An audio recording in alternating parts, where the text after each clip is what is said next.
नमस्कार, मुद्दा देख रहे हैं आप और मैं हूं आपके साथ ज्योति सांगवान। महिला आरक्षण बिल लोकसभा और राज्यसभा यानी दोनों ही सदनों में पारित हो चुका है। पीएम नरेंद्र मोदी समेत बीजेपी सरकार, तमाम राज्यों की बीजेपी शासित राज्यों की सरकारें और केंद्र सरकार भी इसे बड़ी उपलब्धि लगातार बता रही है। ऐतिहासिक कदम इसे कहा जा रहा है। लेकिन कांग्रेस महिला आरक्षण बिल को अपना विजन बताती है, साथ ही सरकार की नीयत पर भी सवाल खड़े किए जा रहे हैं। जल्द ही इस बिल को लागू करवाया जाए, ये भी मांग हो रही है। इस बीच चर्चा हम करने वाले हैं नारी शक्ति वंदन अधिनियम को लेकर। उससे पहले एक रिपोर्ट आपको दिखाते हैं।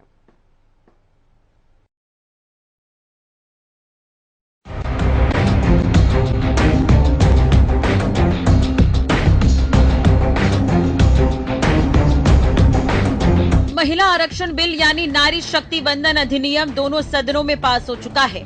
पीएम नरेंद्र मोदी, केंद्र सरकार और तमाम बीजेपी नेता इसे महिला सशक्तिकरण की दिशा में बेहद बड़ा कदम मान रहे हैं। देश भर में जश्न देखा जा रहा है। इसी कड़ी में बीजेपी मुख्यालय में बीजेपी महिला मोर्चा ने प्रधानमंत्री नरेंद्र मोदी का अभिनंदन किया। तो प्रधानमंत्री ने देश भर की महिला शक्ति को बधाई दी और नारी शक्ति बिल को देश की तस्वीर और तकदीर बदलने वाला कहा। मैं आज देश की हर माता को, हर बहन को, हर बेटी को बहुत बहुत बधाई देता हूं।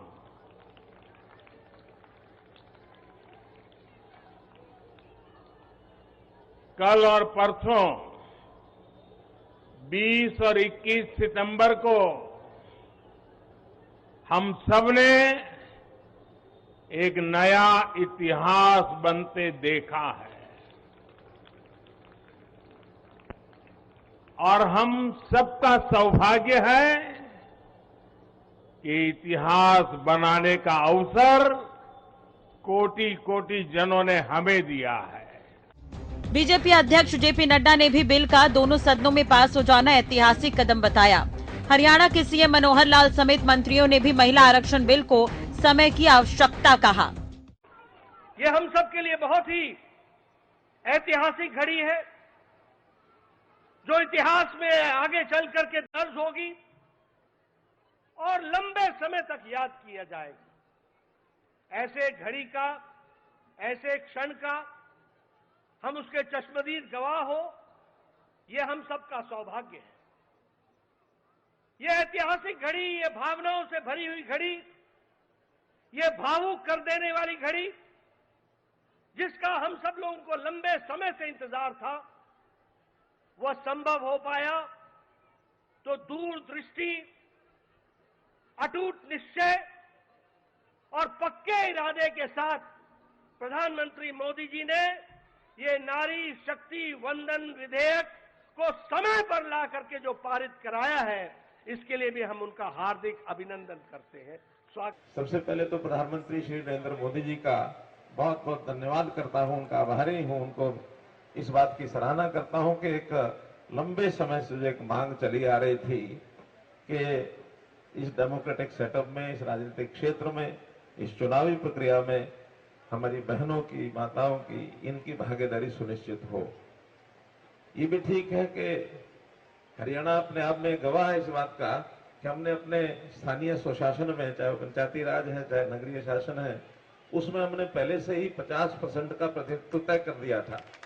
दूसरी तरफ विपक्षी दलों ने महिला आरक्षण बिल का लोकसभा और राज्यसभा दोनों सदनों में समर्थन किया, लेकिन सरकार की नीयत पर सवाल जरूर उठाए जा रहे हैं। कांग्रेस नेता राहुल गांधी ने महिला आरक्षण की देरी से लागू होने और ओबीसी की हिस्सेदारी को लेकर सरकार को आड़े हाथ लिया। कुल मिलाकर विपक्ष किंतु परंतु के साथ समर्थन करता हुआ नजर आया कि महिला आरक्षण को आज किया जा सकता है। 33% आज जो सीट्स हैं लोकसभा में, विधानसभा में, वो महिलाओं को दी जा सकती है। कोई कॉम्प्लिकेटेड मामला नहीं है, मगर सरकार वो नहीं करना चाहती है। सरकार ने ये देश के सामने रख दिया है, मगर रियलिटी ये है कि ये इंप्लीमेंट आज से 10 साल बाद होगा। ये भी नहीं मालूम कि होगा या नहीं होगा। अगर प्रधानमंत्री इतना काम कर रहे हैं तो 90 लोगों में से सिर्फ 3 लोग ओबीसी कम्युनिटी से क्यों है और ये जो ओबीसी ऑफिसर्स हैं ये इस बजट में से कितना कंट्रोल कर रहे हैं और क्या कंट्रोल कर रहे हैं। आदिवासी क्या कंट्रोल कर रहे हैं, दलित क्या कंट्रोल कर रहे हैं। ओबीसी हिंदुस्तान के 5% बजट को कंट्रोल कर रहा है, ओबीसी ऑफिसर्स। तो मुझे बात समझ नहीं आ रही है, प्रधानमंत्री हर रोज ओबीसी की बात करते हैं, ओबीसी प्राइड की बात करते हैं, मगर ओबीसी के लिए किया क्या। जाहिर है दशकों से महिला आरक्षण की मांग उठती आई, प्रयास कई बार हुए, लेकिन ये पहला मौका है जब संसद के दोनों सदनों में महिला आरक्षण बिल पास हुआ है। एक तरफ पक्ष और विपक्ष में क्रेडिट की होड़ नजर आ रही है, तो वहीं विपक्ष समर्थन के साथ साथ सरकार पर भी वार करता दिख रहा है। सरकार पर महिला आरक्षण की आड़ में चुनावी फायदा उठाने के आरोप लग रहे हैं, तो वहीं जल्द से जल्द इसे लागू किए जाने का दबाव भी बनाया जा रहा है। लिहाजा वार पलटवार के बीच देखना यह है कि कब और किस रूप में देश की आधी आबादी को पूरा अधिकार मिलता है। News desk, Haryana news. तालियों के साथ माननीय। तो रिपोर्ट आपने देखी। चर्चा की शुरुआत करेंगे कुछ खास मेहमानों के साथ। बीजेपी प्रवक्ता नेहा धवन, कांग्रेस प्रवक्ता मनीष खटाना जी, इनेलो प्रवक्ता विजेंद्र रेड्डू जी, डॉक्टर पंकज बेनीवाल प्रवक्ता आम आदमी पार्टी हमारे साथ स्टूडियो में हैं, राजेंद्र जादव जी वरिष्ठ पत्रकार भी चर्चा में जुड़ गए हैं। स्वागत है आप सभी का। शुरुआत नेहा जी आपसे। समर्थन किया गया कि विपक्ष की ओर से भी, और जाहिर है पूरी जो महिला शक्ति है, नारी शक्ति है देश की, उसमें भी एक खुशी की लहर है कि कम से कम दोनों ही सदनों में बिल पास हो गया है। लेकिन सरकार की नीयत पर सवाल उठ रहे हैं कि केवल इलेक्शन करीब देखकर ये झुंझुना एक महिलाओं के हाथ में थमा दिया गया कि आप लोगों को आरक्षण मिलेगा।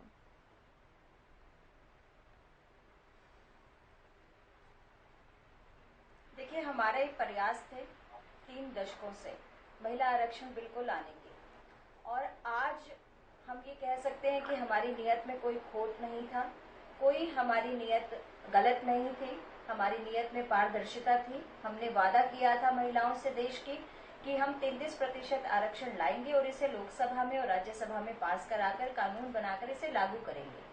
हमने अपनी पहली जो प्रक्रिया है, पहला जो चरण है, उसे पार कर लिया है और आज लोकसभा में और राज्यसभा में ये पास हो चुका है। अब ये अगले चरण में जो है वो पेश होगा, और अगले चरण में आप भी जानती हैं प्रक्रिया क्या है कि ये अब दोनों सदनों में पास होने के बाद राज्यों में जाएगा और राज्य सरकारों पर जो इस पर रिपोर्ट होगी वो हमारे पास वापस आएगी, और उसके बाद कुछ प्रक्रिया के बाद ये कानून बन जाएगा। अब तो मैं सिर्फ एक ही बात आपके समक्ष रखना चाहूंगी और आपके माध्यम से देश की जनता के सामने ये एक बात पहुंचाना चाहूंगी कि अब देखते हैं कि विपक्ष सही मायने में इस मुद्दे के साथ दिल से पहले भी खड़ा था और अब भी खड़ा है या नहीं है। पहले तो अगर खड़ा होता तो पिछली सरकारों के समय, कांग्रेस के समय में भी ये लोकसभा में पास होने के बाद राज्यसभा में पास हो जाता, लेकिन हर बार सिर्फ और केवल बात करने के अलावा इन्होंने कुछ नहीं किया। अगर ये दिल से चाहते तो कानून जरूर बनता और पहले ही लागू हो जाता, लेकिन अब राज्य सरकारों के पास जाने के बाद सही मायने में विपक्ष की भूमिका, उनकी नीयत अब साफ होगी और पता चलेगा जनता को कि इनकी नीयत साफ है या नहीं है।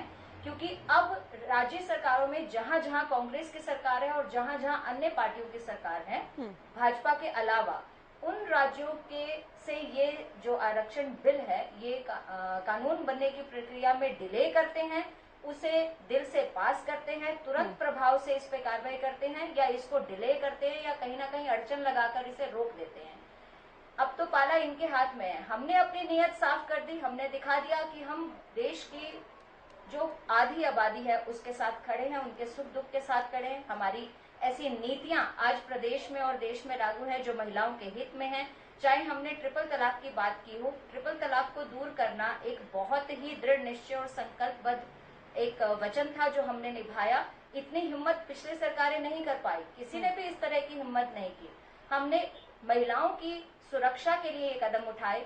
हमने चाहे देश में महिलाओं को सुरक्षित करना हो, उनके स्वास्थ्य से लेकर, हमने उनके खाने पीने से लेकर, कोरोना काल में उनके बजट को लेकर हमारी सरकार ने, भाजपा की केंद्र की सरकार ने और हरियाणा की सरकार ने वो सभी कदम उठाए हैं। अब देखना ये होगा कि विपक्ष केवल बात करता है कि वो महिलाओं के हित में है, आधी आबादी के हित में है, जेंडर इक्वालिटी की बात सोचते हैं, वो करते हैं। अब पता चलेगा कि वो सही मायने में जेंडर इक्वालिटी की बात करते हैं या पुरुष सत्ता की बात करते हैं। मनीष कटाना जी, आप लोगों ने समर्थन तो किया है, लेकिन खामियां बहुत निकाल रहे हैं आप लोग। सरकार की नीयत पर सवाल उठाते हैं, तो सरकार से जुड़े नेता ये कह रहे हैं कि आप लोगों की नीयत ठीक होती तो जब जब आप लोग सत्ता में रहे तब ये बिल कानून बन जाता। ज्योति जी, महिला आरक्षण बिल राजीव जी का सपना था और हमें खुशी है कि आज कहीं किसी हद तक इस सपने को पूरा होने में विपक्ष की भी भूमिका रही और सत्तारूढ़ पार्टी की भी भूमिका रही। पहली बार ये बिल 1989 में लेकर आए थे जब ये बिल पास नहीं हो सका था। दूसरी बार सोनिया जी के नेतृत्व में 2010 में राज्यसभा में पास हो गया था, लोकसभा में गिर गया था। तो उसके बाद तीसरी बार जब ये बिल भारतीय जनता पार्टी, और ये वो भारतीय जनता पार्टी है जिसने इस बिल के खिलाफ वोटिंग करी थी, ये वो भारतीय जनता पार्टी है जिसने इस बिल के खिलाफ वोटिंग करी थी, महिला आरक्षण के खिलाफ ये खड़े हुए थे एक मत होकर। वो चलो पुरानी बातें हैं, हम आज की प्रेजेंट की बात करते हैं और फ्यूचर की बात करते हैं। अच्छी बात है भारतीय जनता पार्टी ये बिल लेके आई। एक minute Neha ji please. Bharatiya Janata party ये बिल लेके आई, हम स्वागत करते हैं। लेकिन जैसा कि सब जानते हैं कि 2024 में लोकसभा का चुनाव, हमारे आदरणीय राज्यसभा सांसद दीपेंद्र सिंह हुड्डा जी ने एक बात कही कि हरियाणा के अंदर 10 लोकसभा सीट है, अगर आप 33% आरक्षण देना चाहते हैं 3 लोकसभा सीट रिजर्व कर दीजिए, उसका ड्रॉ डाल दीजिए। उसमें इतनी बड़ी बात है क्या? अगर वास्तव में आपकी नीयत साफ है, वास्तव में अगर ये जुमला नहीं है, वास्तव में अगर आप महिलाओं को सम्मान देना चाहते हैं, समान अवसर देना चाहते हैं, और वास्तव में अगर आप महिलाओं के लिए कुछ करना चाहते हैं और ये जुमला नहीं है, जैसे कि आपने स्मार्ट सिटी का दिखाया, 15 लाख का दिखाया, 2 करोड़ रोजगार का दिखाया, बुलेट ट्रेन का दिखाया और बहुत सारी चीजें थी, अगर ये वास्तव में जुमला नहीं है तो 2024 में जब ये लोकसभा में पास हो गया। नहीं सुनिए, आप जो कानून बन जाते हैं, क्या कानून जुमला हो सकता है? आपका यकीन नहीं है क्या?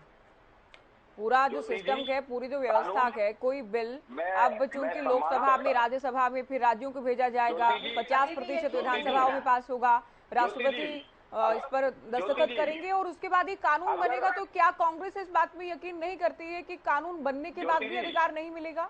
कानून का शासन ज्योति जी, अगर कानून बन गया है, लोकसभा में पास हो गया, राज्यसभा में पास हो गया, राष्ट्रपति इस पर मोहर लगा देगी, कानून बन जाएगा, तो इसका इम्प्लीमेंट 2024 से क्यों नहीं कर रहे ये लोग? क्यों 2029 और 34 की बातें कर रहे हैं? क्यों ये परिसीमन की बात कर रहे हैं? क्यों ये जनगणना की बात कर रहे हैं? सीधा सीधा लागू कर दे 33%, क्या दिक्कत है? जब विपक्ष सारा खड़ा होकर, जब विपक्ष ने पूरी एक मत होकर वोटिंग करी है, जब विपक्ष इस बात की सराहना कर रहा है कि अच्छा बिल है और हम इसके साथ हैं, जब विपक्ष ये कह रहा है कि 2024 में लागू करो, तो मोदी जी और भारतीय जनता पार्टी डरती किस बात से है? क्या महिलाओं को सम्मान देने से डरती है? क्या महिलाओं को आरक्षण देने से डरती है? या महिलाओं को टिकट देने से डरती है? ये वापसी सत्ता में ना आ सके इस बात से डरती है? अगर वास्तव में सम्मान देने की बात है तो कांग्रेस पार्टी इस बात का समर्थन करती है और 2024 में इसको लागू करें। हम भारतीय जनता पार्टी के साथ हैं। अगर ये जुमला नहीं है तो ये क्यों 2029 की बात करते हैं, 34 की बात करते हैं और 44 की बात करते हैं? ये आज सरकार सत्ता में है, लोकसभा राज्यसभा में पास हो चुका है, राष्ट्रपति मोहर लगा देगी, ये कानून बन जाएगा, तो सीधा सीधा 2024 में पास करके 2024 के जो इलेक्शन आ रहे हैं, अभी तो राज्यों की विधानसभाओं में भी जाएगा, राज्यों की विधानसभा में भी जाएगा, 50% से अधिक विधानसभाओं में भी पास होगा, उसके बाद राष्ट्रपति के पास जाएगा। हम ये कांग्रेस पार्टी ये बात कहती है कि 2024 के लोकसभा के इलेक्शन में 33% हमारी बहनों को आरक्षण दिया जाए, इसमें ओबीसी, एससी और एसटी कोटे को भी ध्यान में रखा जाए, उनको भी आरक्षण दिया जाए और महिला बिल लागू किया जाए। हम इसका समर्थन करते हैं। हम 2029 की वेट नहीं करना चाहते, हम 10 साल अपनी बहनों को और पीछे नहीं करना चाहते। कांग्रेस पार्टी जो राजीव जी का सपना था, जिस तरीके से सोनिया गांधी ने 2010 में भी इस बिल को लाने की कोशिश करी और राजीव जी ने 1989 में लाने की कोशिश करी, आज इस बिल के आने के बाद हम ठीक है। नेहा जी कुछ कहना चाह रही, फिर आगे बढ़ेंगे चर्चा में। नेहा जी क्या कहना चाह रही है? समर्थन करते हैं, लेकिन बिल लागू होना चाहिए। मैं ये कहना चाह रही हूँ कि खटाना जी से मेरा एक अनुरोध है कि आप अगर आज कांग्रेस पार्टी की तरफ से ये आश्वासन दें आज के इस मीडिया डिबेट के अंदर कि जिन राज्यों में आपकी कांग्रेस की सरकार है वहां आप एक दिन का स्पेशल सत्र बुलाकर और सिर्फ महिला बिल को पास करने का अगर आज आप गारंटी देते हैं तो आपकी बात हम ऊपर तक पहुंचाएंगे और इस पर जल्दी ही कार्रवाई होगी। आप अगर इस बात की गारंटी लेते हैं कि एक दिन का स्पेशल सत्र बुलाकर आप इस विधेयक को राज्यों में अभी पास करवाते हैं तो अभी पास होगा। तो आपको क्या लगता है कि राज्य सरकारें इस बात से हटेंगी, पीछे हटने वाली हैं?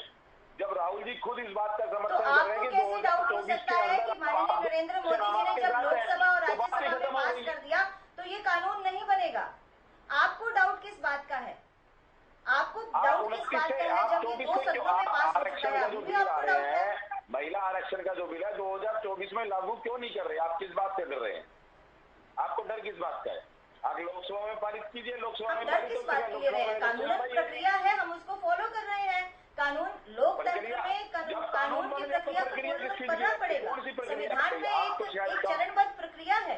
चलिए मैं चर्चा को आगे ले जाती हूँ। रेड्डी साहब ठीक है, अभी सुनिए आप। आपको शायद कम ज्ञान दोनों सदनों में लोग ठीक है। मनीष कटाना जी आप काफी समय ले चुके हैं। नेहा जी आप भी सुनिए। मैं एडवोकेट हूँ, मैं जानती हूँ संविधान बदलने की क्या प्रक्रिया है।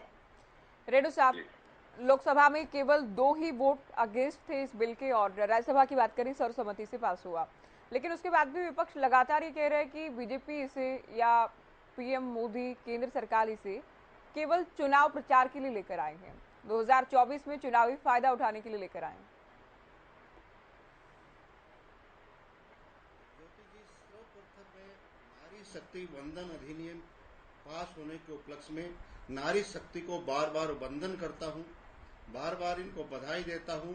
हमारी बहनों को एक ताकत मिली है, पॉलिटिकल ताकत मिली है। बहुत बहुत कांग्रेचुलेशन मेरी पार्टी इंडियन नेशनल लोकदल की तरफ से और मेरी व्यक्तिगत तरफ से भी बहुत बहुत बधाई। वास्तव में निसंदेह ये एक बड़ा हिस्टोरिकल फैसला है जो काफी लंबे समय से पेंडिंग चला रहा था और आज ये पास हुआ है। इसके लिए मैं संपूर्ण विपक्ष को बहुत बहुत बधाई देता हूं और सही मायने में अब आप सोच रहे होंगे कि विजेंद्र रेड्डी संपूर्ण विपक्ष को बधाई दे रहा है। मैं इसको क्लियर करना चाहता हूं ज्योति जी। जिस प्रकार से आपको तो बहुत ही ज्यादा नॉलेज है और हमारे प्रवक्ताओं ने भी बताया कि बार बार ये रखा गया, बिल लाया गया लेकिन पास नहीं हुआ। 2008 में भी रखा गया था, उससे पहले भी 2 में 3 में 96 में बार बार आया, लेकिन 2010 में ये बिल पास हो जाता है राज्यसभा में। हाँ। और लोकसभा में ये गिर जाता है। क्यों गिर जाता है? क्योंकि उस टाइम का विपक्ष जो था भारतीय जनता पार्टी मुख्य पार्टी थी और इन्होंने इसका विरोध किया। और किस बात के ऊपर विरोध किया ज्योति जी, ये भी जानने वाली बात है। ये हमारी नेहा बहन एडवोकेट हैं, इनको भी ज्ञान होगा। सिर्फ इसी बात को लेकर के ये बिल गिरा था कि ओबीसी का कोटा फिक्स क्यों नहीं किया गया। उस टाइम मौजूदा सरकार की, मौजूदा पार्टी की ये बड़ी डिमांड थी कि इसमें ओबीसी का कोटा निर्धारित किया जाए, इसलिए ये बिल गिरा। और आज विपक्ष ने इस बिल के ऊपर कोई बढ़चन नहीं डाली, कोई बाधा नहीं डाली। पूरा विपक्ष एक तरफ खड़ा, एक साथ खड़ा हो गया बहनों के साथ और इसको पास होने में कोई अड़चन न डाल करके बधाई के पात्र बने। इसलिए मैं आज आपके चैनल के माध्यम से पूरे उस विपक्ष को बधाई देता हूं जिन्होंने सर्वसम्मति से इस विधेयक को पास होने में वो रोड़ा नहीं अटकाया जो 2010 में भारतीय जनता पार्टी ने अटकाने का काम किया था। दूसरी बात ज्योति जी, मैं आपके चैनल के माध्यम से फिर ये कहना चाहूंगा, जैसे कल भी हमारी बात हुई थी, आखिर ये 2024 में लागू क्यों नहीं हो रहा? 1970 में महिला सशक्तिकरण की बात चलनी शुरू हुई थी, जो आज पॉलिटिकल वे से इनको ताकत मिली है हमारी नारी शक्ति को, और फिर इसके बाद भी वेटिंग क्यों? एक ऐसा लड्डू महिलाओं को दिखाया जा रहा है जिसे वो खा नहीं पाएंगी। ऐसा क्यों किया गया? ऐसी क्या कंडीशन थी कि 2024 में लागू नहीं होता? अब हमारी बहन एडवोकेट महोदय कहेंगी राज्यों में जाएगा, डिलिमिटेशन कमेटी बनेगी, डिलिमिटेशन की रिपोर्ट आएगी, अप्रूवल होगी, पता नहीं क्या क्या होगा, लेकिन क्या ये लागू नहीं किया जा सकता था?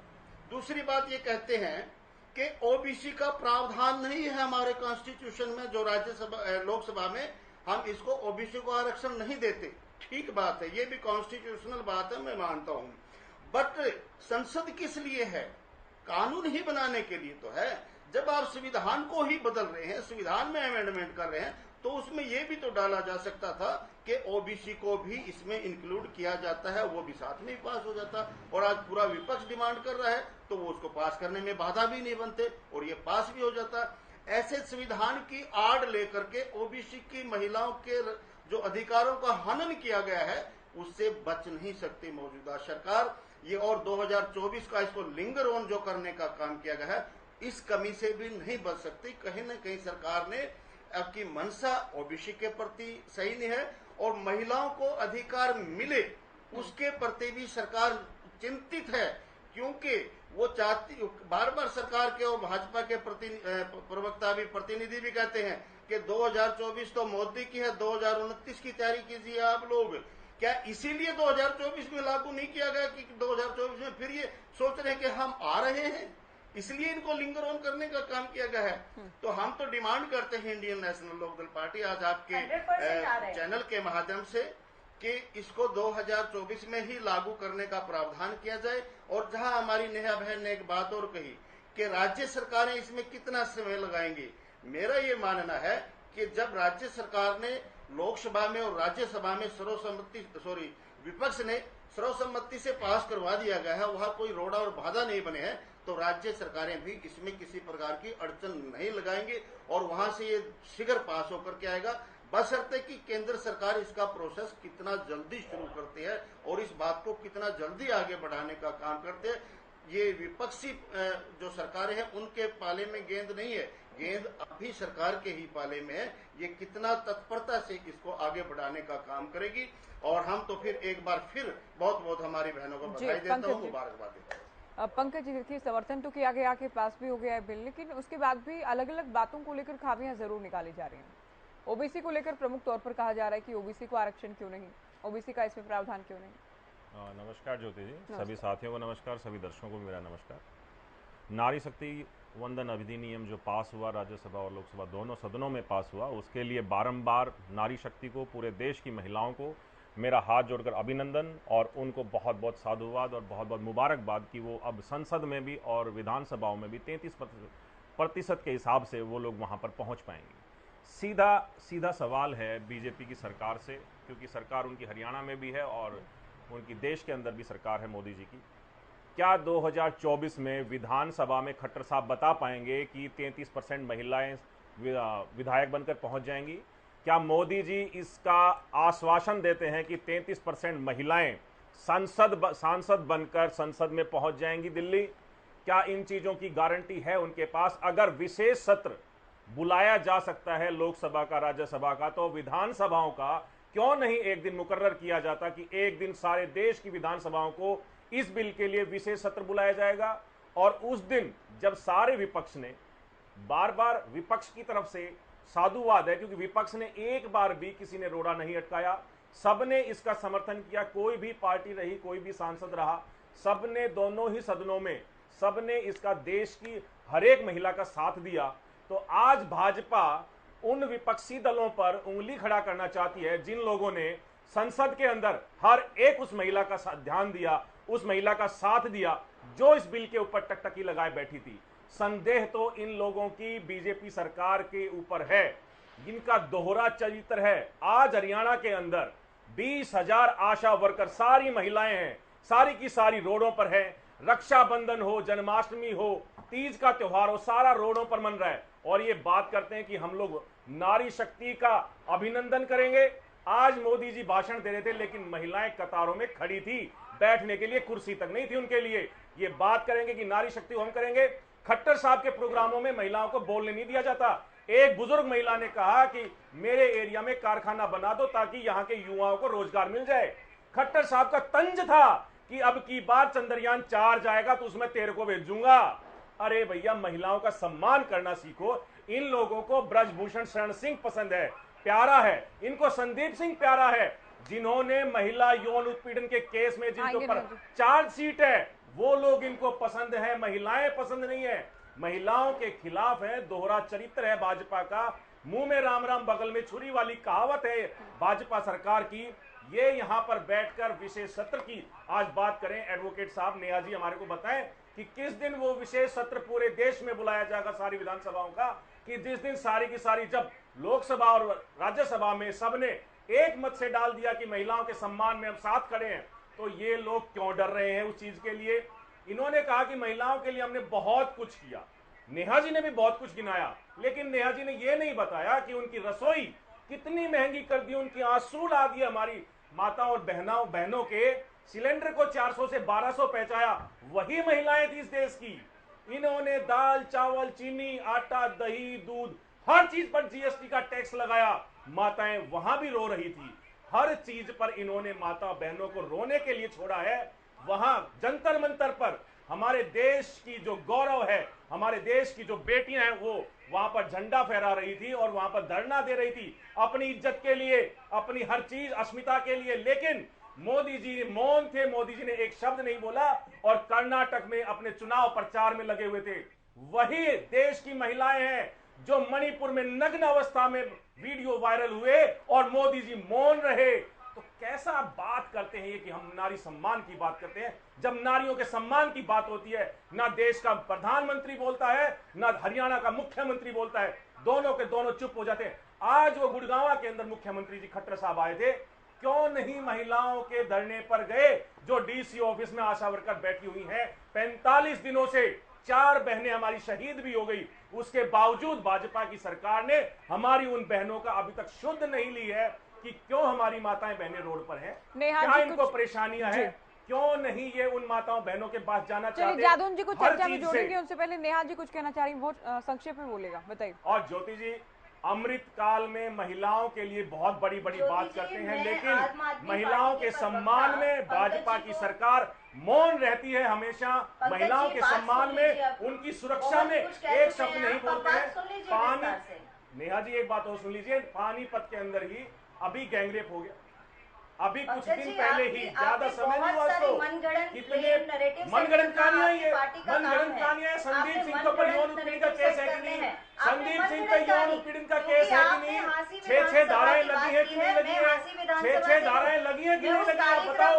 आप वकील हैं, आप बताएं मुझे, क्या संदीप सिंह पे 6 धाराएं नहीं लगी, संदीप सिंह पे 6 धाराएं लगी या नहीं लगी? आप खंडन कीजिए ना कि महिला यौन उत्पीड़न के मामले में संदीप सिंह पे 6 धाराएं है कि नहीं, संदीप सिंह पे 6 धाराएं है कि नहीं। महिलाओं के सम्मान में भाजपा की सरकार मौन क्यों रहती है?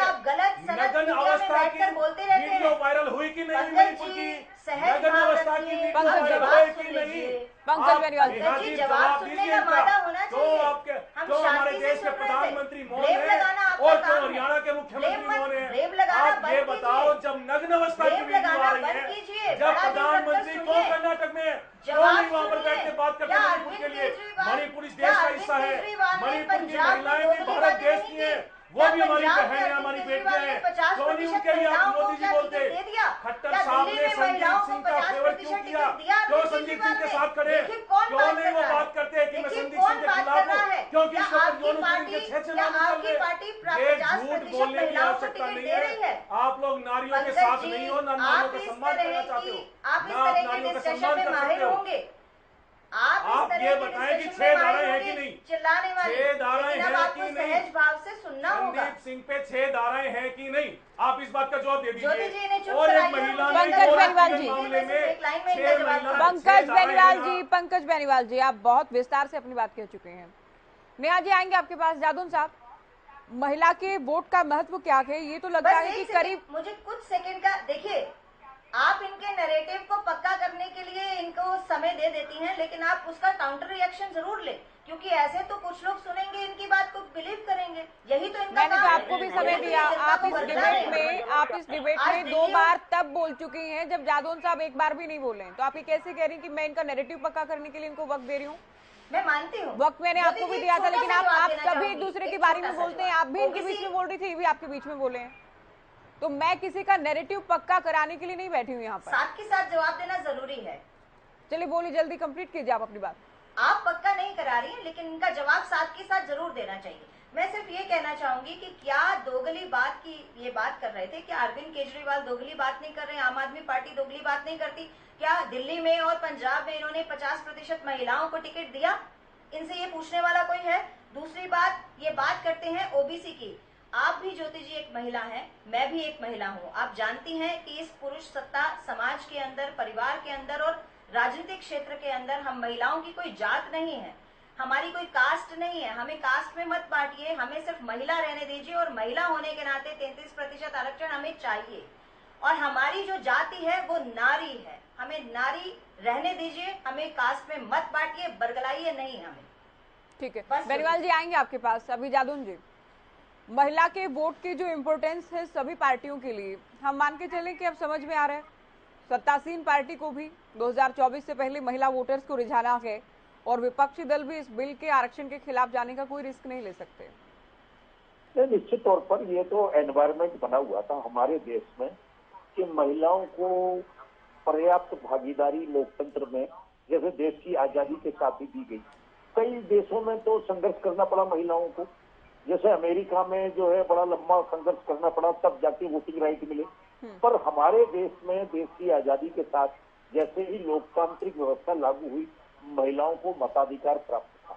हाँ। और ये माहौल बना हुआ था 96 से, तो ये माहौल बना हुआ था कि महिलाओं को जो है लोकसभाओं में, विधानसभाओं में जो निर्वाचित विधायी सदन है उनमें आरक्षण दिया जाए। तो सबसे पहले जो है 96 में देवगौड़ा सरकार ने ये महिला आरक्षण विधेयक पेश किया। वो कई कारणों से और कुछ राजनीतिक मतभेदों के कारण वो पारित नहीं हो पाए और आगे तक चलता रहा। और 2010 में ये स्थिति आई कि वो राज्यसभा में पारित हो गया, लोकसभा में नहीं हो पाया।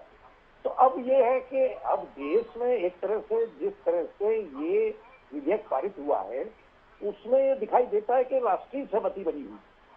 तो मुझे लगता है कि इसको बहुत आशंकित नजरिए से देखने की जरूरत नहीं है कि बाद में कोई इसको विड्रॉ कर लेगा या ये आरक्षण जो अब आरक्षण विधेयक पारित हो गया है उसको कोई रद्द करा देगा, क्योंकि उतनी ही ताकत के साथ उसको रद्द कराना पड़ेगा।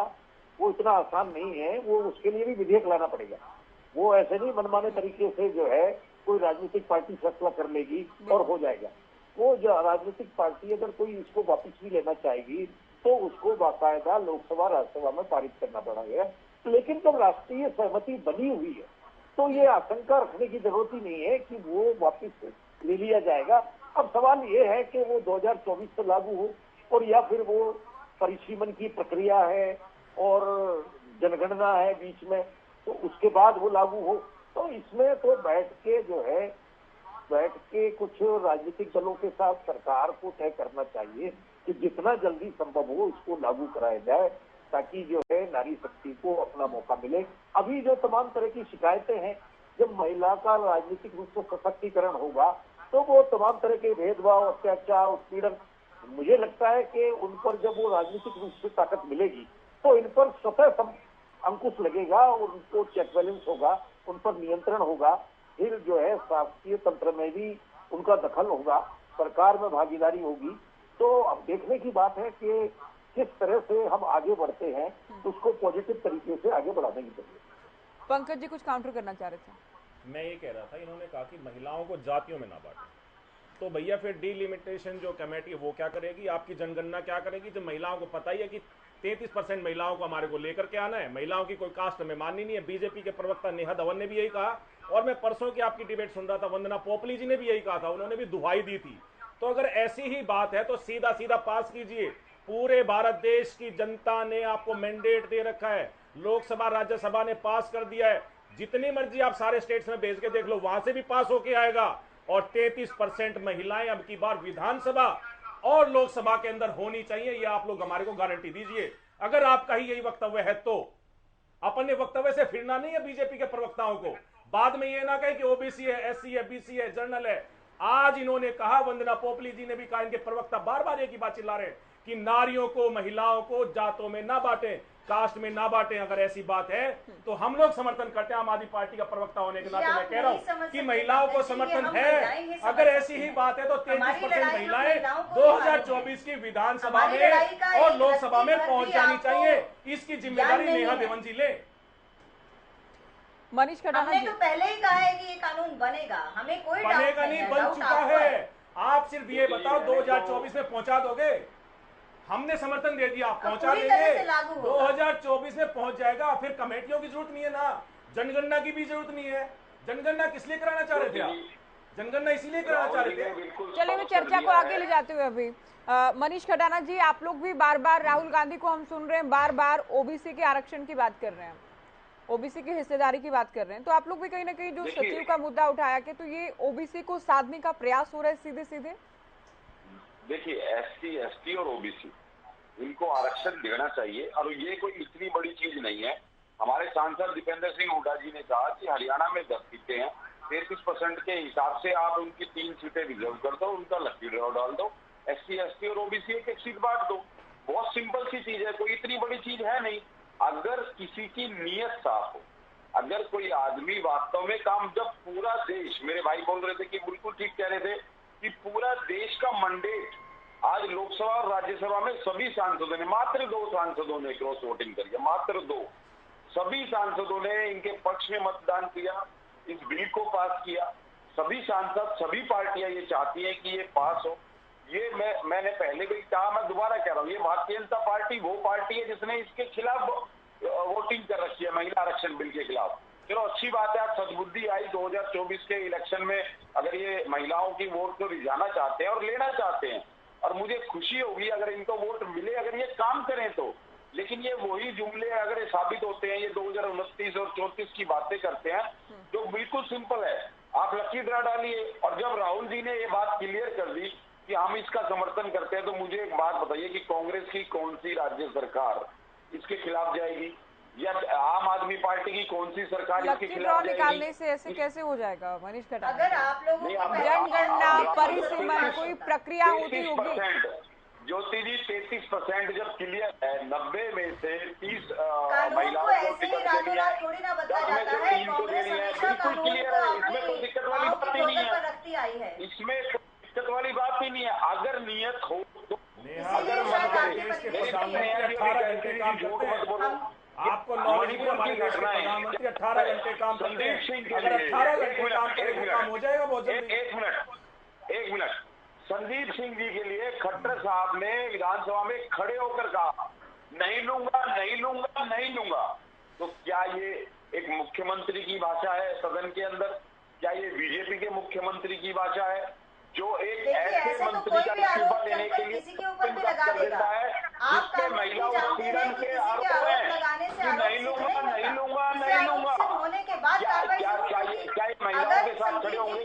हरियाणा की, हमारे देश की महिला पहलवानों के दिल्ली की सड़कों पर जो, क्या किसी ने एक शब्द बोला? खट्टर साहब ने एक शब्द बोला? मणिपुर में जो हुआ, क्या किसी ने एक शब्द बोला? ये महिलाओं के बारे में ये अपनी वोट रिझाने के लिए नया जी गलत बात, आप बीचे मत बोलिए, आप वकील हैं, ये तो अच्छी बात थोड़ी है। आपको यही नहीं पता कि आपको बोलना है तो सुनना भी चाहिए। अगर आप वक्ता हैं तो आप श्रोता भी बनिए, सुनिए बात को, उसके बाद जवाब दीजिए। आप बोल रहे थे, मैं बोल थोड़ी रखा। क्या मणिपुर की घटना सत्य है? क्या खट्टर साहब ने विधानसभा में कहा नहीं लूंगा, क्या यह असत्य है? क्या महिला उत्पीड़न संदीप सिंह पर केस चला, यह असत्य है? क्या हमारी देश की महिला पहलवानों को जंतर मंतर पर घसीटा गया, ये असत्य है?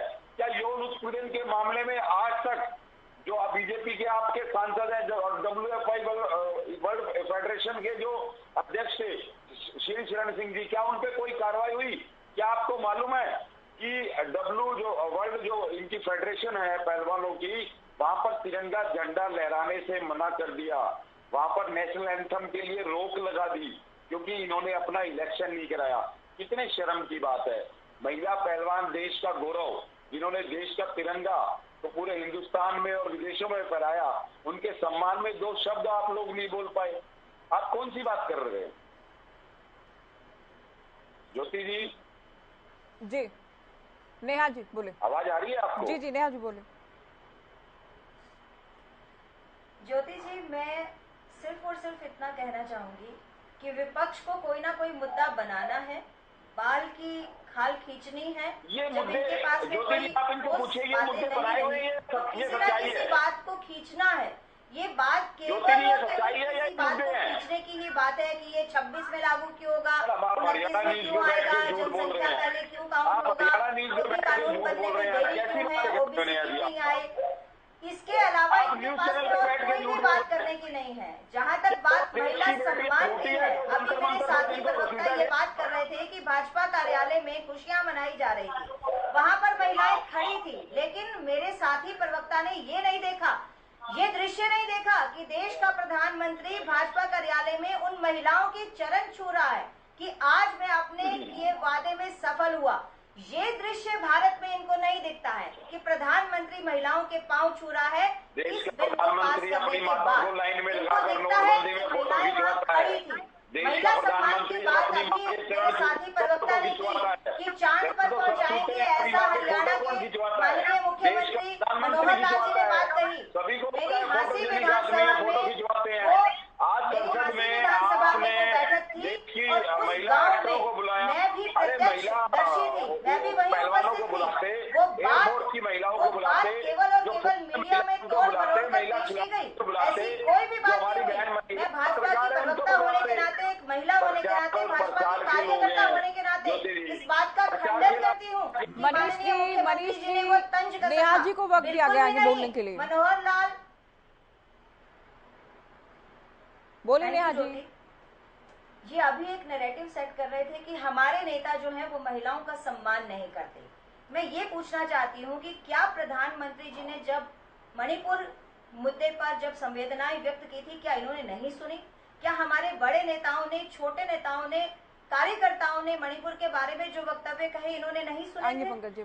क्या हांसी विधानसभा की उस बैठक में मैं प्रत्यक्षदर्शी होने के नाते ये खंडन करती हूँ इस बात का कि माननीय मुख्यमंत्री जी ने वो एक तंज कसा था? बिल्कुल भी नहीं, वो तंज नहीं था। वो मीडिया में केवल एक लाइन उठाकर उसका मीम बना दिया गया, और वो भी पक्का आम आदमी पार्टी और कांग्रेस के कार्यकर्ताओं ने ही किया होगा। ये बिल्कुल भी बात गलत है। प्रधानमंत्री जी महिलाओं का सम्मान करते हैं। भारतीय जनता पार्टी हमेशा से ये जानी गई है कि तो सीएम मनोहर लाल, ठीक है, महिला से बात भी कर चुके हैं, टेलीफोन पर सीएम साफ कर चुके हैं कि केवल मजाकिया अंदाज में कहा गया था, उसे अन्यथा ना लिया जाए। सीएम खुद भी कह चुके हैं। रेणु साहब, बार बार ही कहा, बाद में जो उकसाने की बात आती है, जब मीडिया ने उस लेडी को घेर लिया और उसके बाद उससे बात की, मैं भी उनसे जाकर मिली, ऐसे उनके मन में कोई खटास नहीं थी, उनके मन में कोई खटास नहीं थी। चलिए अभी रेणु साहब, क्या इसे मोदी सरकार का या पीएम नरेंद्र मोदी का मास्टर स्ट्रोक समझा जाए 2024 के चुनाव से ठीक पहले? देखिए, बिल्कुल ये इसमें तो कोई संदेह नहीं है। 2024 के चुनाव को मद्देनजर रखते हुए ही पार्टी जो है ना ये विधेयक लेकर के आई है, और वो भी इतनी मतलब होशियारी से लेकर के आई है कि ना कुछ देना भी नहीं, कुछ नहीं पड़ेगा और उसका फायदा भी मिल जाएगा। ऐसा सोच करके विधेयक लाया गया है, अधिनियम लाया गया है, जिसमें कि शायद मुझे नहीं लगता कि इसका कोई प्रभाव पड़ेगा महिलाओं के ऊपर। महिलाओं अपने हिसाब से बड़ी जागरूक है और अपने हिसाब से वो काम करेंगी। दूसरी बात देखिए, अभी हमारी प्रवक्ता जो सरकार के बार बार कहते हैं कि हम महिलाएं हैं, हमें इकट्ठा रहने दीजिए, हमें जातियों में मत बांटिए। मैं बताना चाहूंगा ज्योति जी, ऑलरेडी जो है ना ये रिजर्वेशन है महिलाओं का। 15% एससी का रिजर्वेशन है और 7.5% एसटी का रिजर्वेशन है। ये तो पहले से ही रिजर्वेशन अलग अलग कैटेगरी वाइज दिया हुआ है।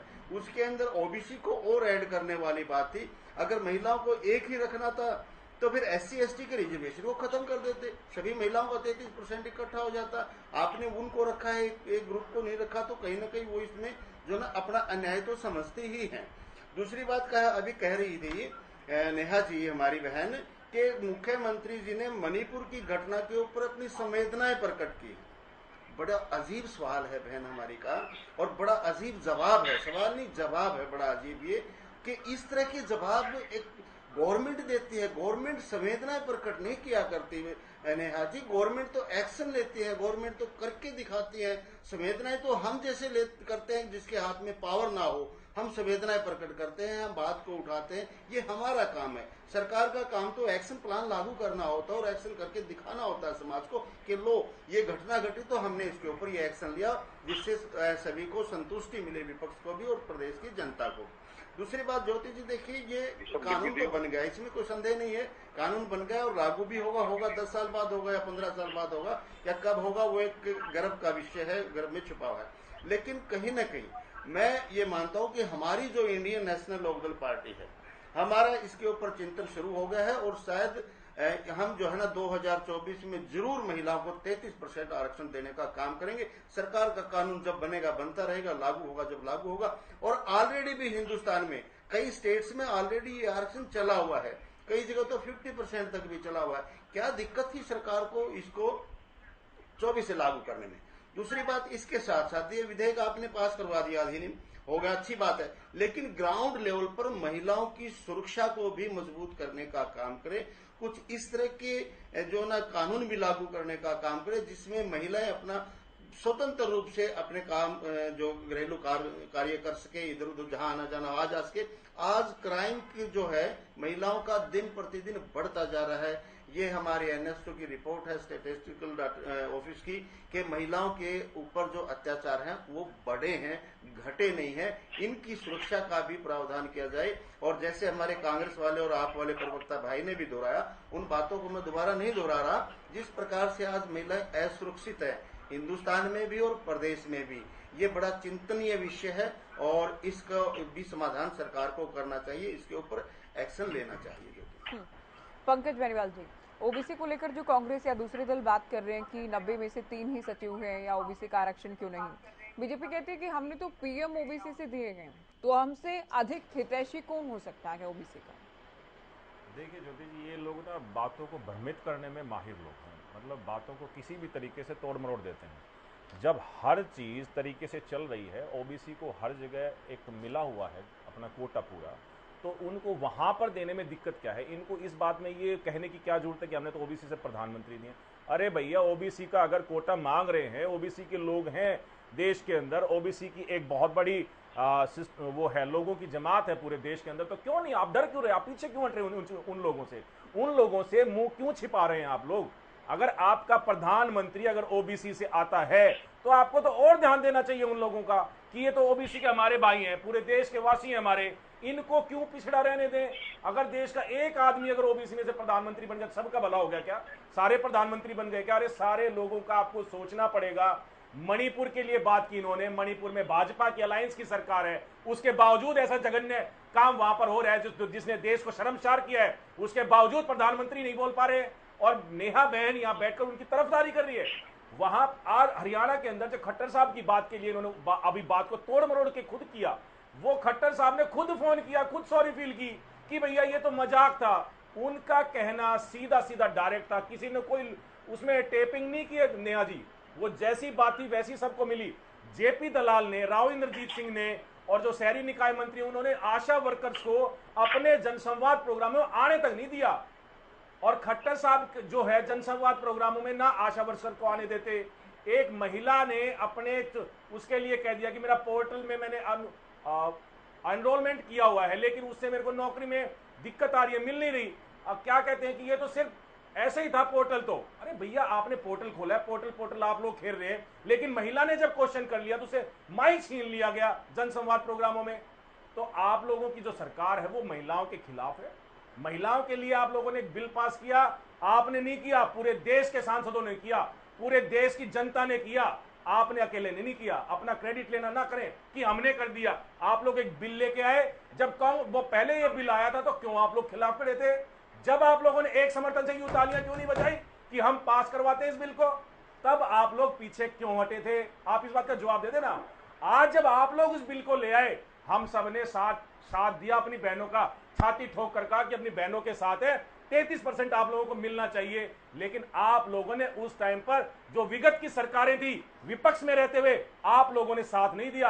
आप लोग वो लोग हैं जब सिलेंडर 400 रुपए का था तो सिर पर लेकर घूमते थे। स्मृति ईरानी बैठी रहती थी सिलेंडर के ऊपर कि हाय मर गई, हाय मर गई, ये ऐसी बातें करते थे आप लोग। लेकिन और ओम प्रकाश धनखड़ जी नग्न अवस्था में ऊपर के कपड़े हटाकर जाते थे, मैं किसानों का हितैषी हूं, महंगाई के खिलाफ खड़ा हूं। जब आज 400 का सिलेंडर 1200 का हो गया, मेरी माताएं बहनें रो रही हैं कि भाई इतना खर्चा कहां से निकालेंगे, महंगाई इतनी ज्यादा हो गई। जब आप लोग कुछ नहीं बोलते, आज आप लोगों को महिलाएं याद आती हैं। 2024 के लिए ये जुमला है इन लोगों का। अगर इनमें दम है, अगर ये चाहते हैं कि सच में महिलाओं को मिलना चाहिए, तो मैं देखना चाहूंगा, और ज्योति जी आपको भी देखना चाहिए, मैं चाहूंगा कि हमारी ज्योति बहन भी विधायक बनकर हरियाणा की विधानसभा में पहुंचे, जो 33% महिलाएं हैं, उनमें से नेवा धवन जी भी हो और ज्योति जी भी हो। क्यों नहीं तो 2024 के अंदर ही खट्टर साहब भी और वहां पर मोदी साहब भी इस बिल को पास कर देते, जिसकी वजह से हमारी बहनें, हमारी माताएं जल्दी से जल्दी उस कानून प्रक्रिया में भी पहुंच जाए, उस संसद में भी पहुंच जाए जहां पर कानून बनाए जाते हैं। वो लोग अपने सुरक्षा, जो मोदी जी सुरक्षा नहीं कर पा रहे महिलाओं की, वो महिला वहां बैठकर 33% की डिसीजन लेंगी कि हम लोग आज अपने सुरक्षा के लिए इन डिसीजंस में निकलते हैं। हमें अपने लिए ये चीज चाहिए, जब जाकर देश का सुधार होगा और महिलाओं की सुरक्षा होगी। कुलदीप सेंगर भाजपा का, संदीप सिंह भाजपा का, ब्रजभूषण शरण सिंह भाजपा का, तीनों पर यौन उत्पीड़न के मामले, और सब ने बड़े बड़े लोगों ने लगाए। खेल के जो बच्चे हैं हमारे, उन्होंने लगाए, जो जिन्होंने देश के लिए मेडल ठीक है बेनीवाल जी, आप कई बार ही बात कह चुके हैं, आप रिपीट कर रहे हैं, जिन्होंने देश का तिरंगा झंडा लहराया, उन लोगों को भी इन लोगों ने नहीं छोड़ा। जादौन साहब, ओबीसी हितैषी बनने की भी खोड़ मची है, क्या मायने और क्या असर देख रहे हैं आप चुनाव के लिहाज से? नहीं, देखिए ऐसा है कि अब वो कोई भी राजनीतिक दल कोई स्टेप लेता है तो उसमें राजनीतिक नफा नुकसान तो निहित होता ही है। तो अब ये इस तरह से उन्होंने थोड़ा लंबी प्रक्रिया कर दी है इसको, अगर आरक्षण विधेयक को, कानून को लागू करने के लिए, तो लगता है कि वो आगे तक इसका फायदा उठाना चाहते हैं, ताकि जो है एक आशा भरी नजरों से मतदाता देखता रहे कि भाई यार महिला आरक्षण विधेयक को, ये कानून को ये किस तरह से लागू करेंगे, और इसी सरकार को लगातार बनाए रखा जाए कि भाई इन्होंने जो है विधेयक पारित कराया है और कानून लागू करने का जिम्मा भी इनके कंधों पर ही रखा जाए। तो मुझे लगता है कि इसके पीछे कुछ रणनीति है, और इसको पहले भी लाया जा सकता था, और सरकार अपने यूं तो दलील ये भी दी जा सकती है कि पहले कार्यकाल में ला सकती, लेकिन वो कह रहे हैं कि हम जो है कुछ न कुछ स्टेप, और इस देश में जो काफी जो है कॉम्प्लिकेटेड सब्जेक्ट है, जैसे 3 तलाक का मुद्दा था तो हमने उस सॉल्व किया, उसको समाप्त कराया। तो इस तरह के तमाम जो है, जो हमारे पास हमारे एजेंडे में काम किए हम करते आ रहे हैं, और अब इसका नंबर आया तो ये भी कर रहे हैं, लेकिन इसमें नफा नुकसान, राजनीतिक नफा नुकसान का नजरिया तो है। तो अब ये देखने की बात है कि किस तरह से हम कितनी जल्दी इसको लागू कराते हैं, कि परिसीमन की और जनगणना की जो तकनीकियां हैं उनको किस तरह से जल्दी पूरी कराते हैं, क्योंकि जनगणना 2021 में हो नहीं पाई कोरोना की वजह से। तो अब इसको कुछ कहते हैं कि 2021 में होगी, फिर कोई कहता है 27 में हो जाएगी। तो सरकार को ये जो तकनीकी बाधाएं हैं, फॉर्मेलिटी, औपचारिकता है, इनको जल्दी पूरा करके और इस कानून को लागू करना चाहिए। जी नेहा जी, एक सवाल बार बार ये भी उठ रहा है कि इतने ही बड़े महिला हितैषी या महिलाएं आपकी प्राथमिकता में थी आपकी सरकार में, तो 9.5 साल गुजर जाने के बाद ही क्यों, इससे पहले बिल क्यों नहीं लाया गया, या फिर अब लेकर आए हैं तो जनगणना या परिसीमन जैसी जो शर्तें हैं उन्हें हटा दिया जाए, ये भी विपक्ष कह रहे हैं। ज्योति जी, भारतीय जनता पार्टी की जो पार्टी का हमारा मेन मुद्दा रहता है वो रहता है कि हम एक चरणबद्ध प्रक्रिया में एक दृढ़ निश्चय के साथ कुछ नियम बनाकर सरकार में काम करते हैं, और उन नियमों के तहत जो भी भारत के अंदर, देश के अंदर जो भी प्रमुख मुद्दे रहते हैं उनको हमने सबसे पहले उन पर काम किया। ऐसे बहुत सारे कड़े फैसले महिला आरक्षण प्रमुख मुद्दा नहीं था, में देश के अंदर महिला आरक्षण प्रमुख मुद्दा नहीं था क्या? देश में पूरी जनता ने की। महिला आरक्षण भी प्रमुख मुद्दा था। उसी के तहत ही आप एक बात ध्यान दीजिए कि 2019 में जो लोकसभा का सदन बना उसमें 82 महिलाएं सांसद बनकर आई। आज तक के इतिहास में भारत के क्या इस सदन में 82 महिलाएं आपको पहले देखने को मिली? आप पुरानी सरकार के समय में उठाकर देख लीजिए डाटा, कितनी महिलाएं सांसद थी। 82 महिलाओं को सांसद किसने बनाया? भारतीय जनता पार्टी की सरकार ने ही बनाया, नरेंद्र मोदी जी के नेतृत्व में ही बने। हम चरणबद्ध प्रक्रिया से चल रहे हैं, स्टेप बाय स्टेप चल रहे हैं, हम आगे दौड़ पीछे छोड़ नहीं कर सकते। हमें बिल्कुल एक नियमबद्ध प्रक्रिया से हमें चलना है।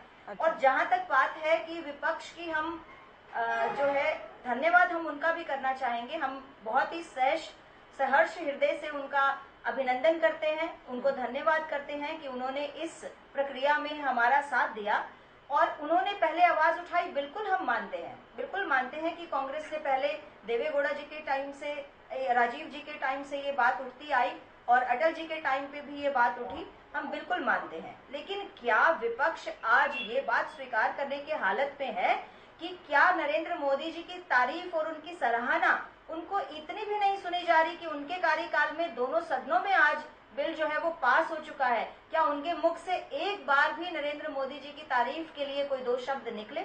चलिए आखिर कमेंट मनीष जी। हम तो मानते हैं डर कि गए आप आपके समय में लोगों को बीजेपी को आवाज चुनावी उठी। फायदा ना हो जाए? आखिरी कमेंट।